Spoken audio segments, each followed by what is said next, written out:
Chapter 17. A New Interest in Life. The next afternoon, and bending over her patchwork at the kitchen window, happened to glance out and beheld Diana down by the Dryad's bubble beckoning mysteriously. In a trice and was out of house and flying down to the hollow, astonishment and hope struggling in her expressive eyes.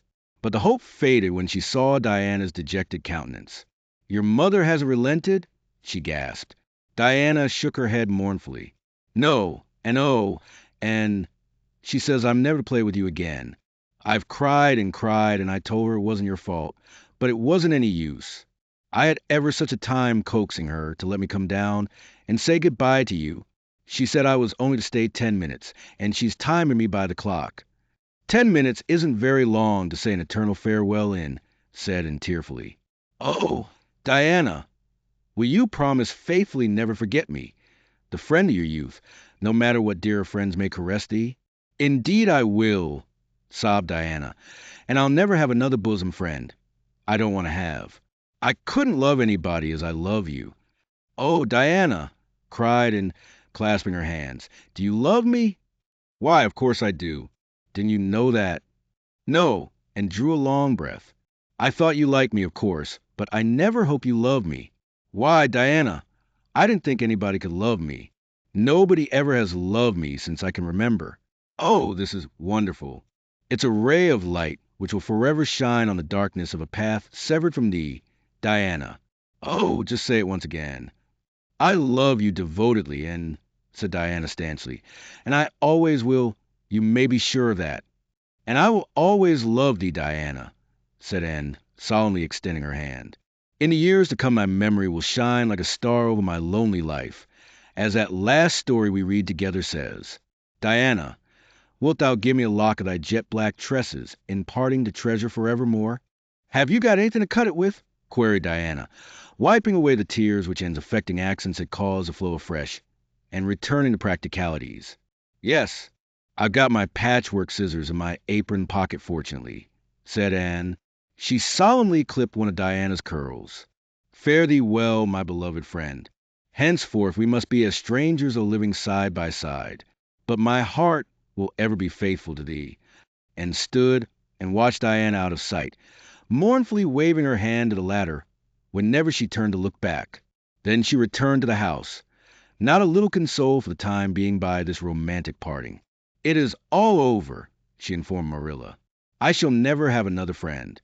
I'm really worse off than ever before, for I haven't Katie Maurice and Violetta now.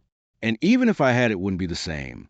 Somehow, little dream girls are not satisfying after a real friend. Diana and I had such an affecting farewell down by the spring. It will be sacred in my memory forever.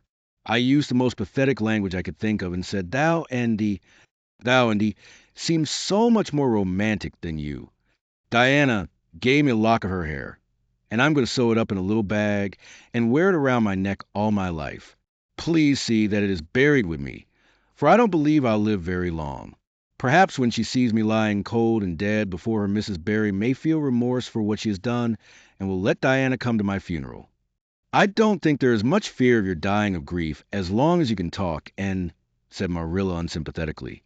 The following Monday Anne surprised Marilla by coming down from her room with her basket of books on her arm and hip and her lips primmed up into a line of determination.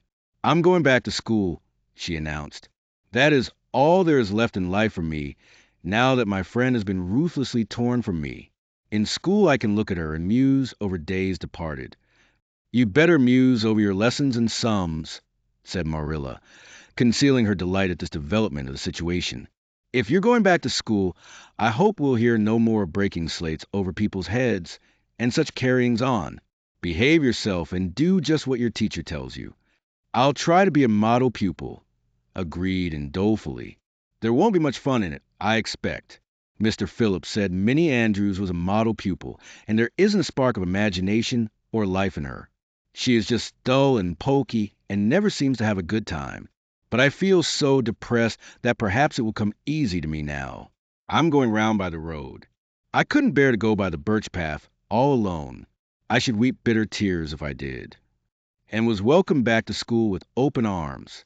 Her imagination had been sorely missed in games. Her voice in the singing and her dramatic ability in the perusal aloud of books at dinner hour. Ruby Gillis smuggled 3 blue plums over to her during Testament reading. Ella Mae McPherson gave her an enormous yellow pansy cut from the covers of Floral Catalog, a species of desk decoration much prized in Avonlea School. Sophia Sloane offered to teach her a perfectly elegant new pattern of knit lace, so nice for trimming aprons. Katie Bolter gave her a perfume bottle to keep slate water in, and Julia Bell copied carefully on a piece of pale pink paper scalloped on the edges the following effusion.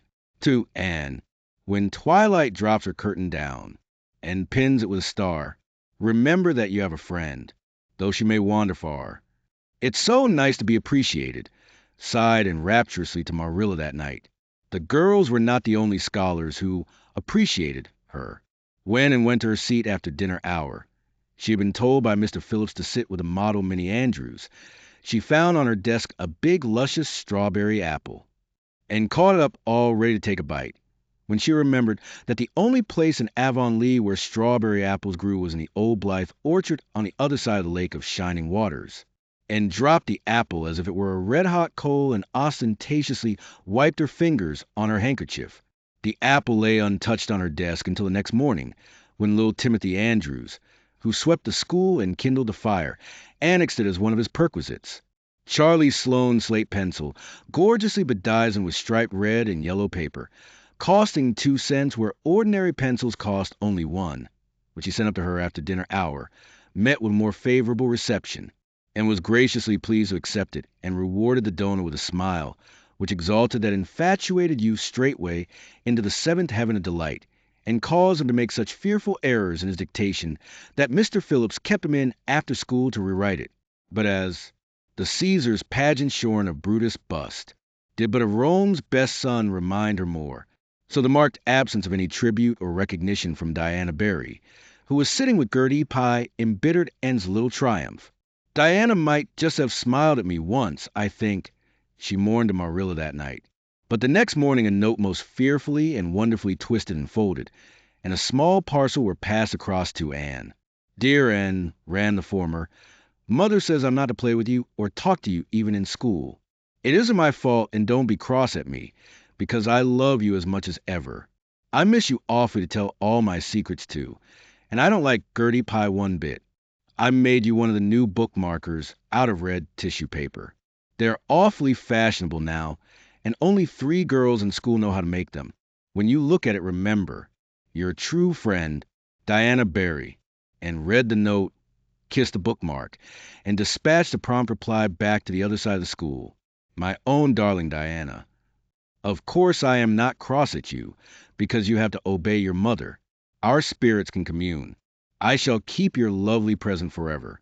Minnie Andrews is a very nice little girl, although she has no imagination, but after having been Diana's bosom friend, I cannot be Minnie's. Please excuse mistakes, because my spelling isn't very good yet, although much improved. Yours until death us do part, Anne or Cordelia Shirley. P.S. I shall sleep with your letter under my pillow tonight. A or C.S. Marilla pessimistically expected more trouble since, and had again begun to go to school, but none developed. Perhaps and caught something of the model spirit from Minnie Andrews. At least she got on very well with Mr. Phillips thenceforth. She flung herself into her studies heart and soul, determined not to be outdone in any class by Gilbert Blythe. The rivalry between them was soon apparent. It was entirely good-natured on Gilbert's side, but it is much to be feared that the same thing cannot be said of Anne, who had certainly an unpraiseworthy tenacity for holding grudges. She was as intense in her hatreds as in her loves. She would not stoop to admit that she meant to rival Gilbert in schoolwork, because that would have been to acknowledge his existence, which he persistently ignored. But the rivalry was there, and honors fluctuated between them. Now Gilbert was head of the spelling class, now, and with a toss of her long red braids, spelled him down. One morning Gilbert had all his sums done correctly and had his name written on the blackboard on the roll of honor.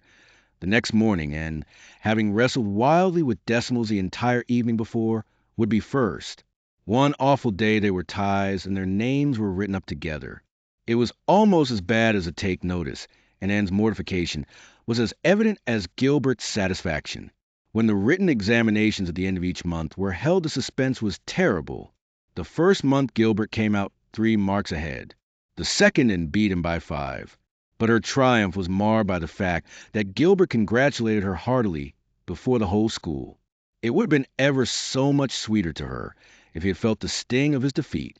Mr. Phillips might not be a very good teacher, but a pupil so inflexibly determined on learning could hardly escape making progress under any kind of teacher. By the end of the term, and Gilbert were both promoted into the 5th class and allowed to begin studying the elements of the branches by which Latin, geometry, French, and algebra were meant. In geometry, and met her Waterloo. "It's perfectly awful stuff, Marilla," she groaned. "I'm sure I'll never be able to make head or tail of it. There is no scope for imagination in it at all. Mr. Phillips says I'm the worst dunce he ever saw at it. And Gil, some of the others are so smart at it. It is extremely mortifying, Marilla. Even Diana gets along better than I do. But I don't mind being beaten by Diana. Even although we meet as strangers now, I still love her with inextinguishable love. It makes me very sad at times to think about her. But really, Marilla, one can't stay sad very long in such an interesting world, can one?"